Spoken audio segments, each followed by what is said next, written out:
So today we had the privilege of welcoming the Minister of Finance, the Honourable Minister Nene, to the Alberton campus. We had the privilege of taking him around the contact centre.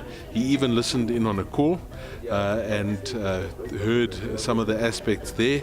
He's been fully briefed pertaining to the filing season, and as to the rationale why we're here at the contact centre for the start of filing season, where historically we were at a SARS branch. And the reason for that is very simple. We need to get feet out of our branches. We need people to be serviced via e-filing and the assistant channels such as Help You e-file, which are there. And that's why we started here today.